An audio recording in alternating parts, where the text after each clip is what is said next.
چیزهای کوچک و ساده‌ای که در زندگی خود داری سپاسگزار باش. از اینکه هر صبح خداوند یک نفس دیگر را برای نفس کشیدن در کنار دوستان و عزیزانت برایت میبخشد سپاسگزار باش.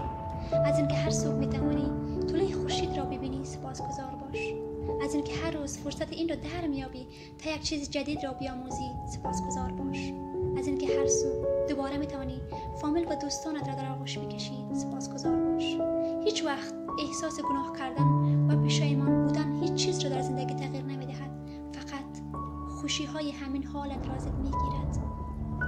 مشکلات و سختی ها را در زندگی با آغوش باز بپذیر. مشکلات و سختی ها سراغ تو میآید تا تو رشد کنی، پیشرفت کنی و بیشتر بیاموزی. زمان چیزی است که منتظر هیچ کسی باقی نمیماند.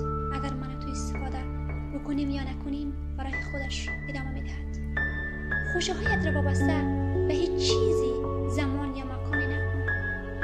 نگو که وقت پنتونم خلاص بشه یا وظیفه خوب بگیرم یا ازدواج کنم خوشحال خواهم بود. غافل از این که خوشی‌های همین حال را از دست میدهی. خوش بودن در طبیعت توست.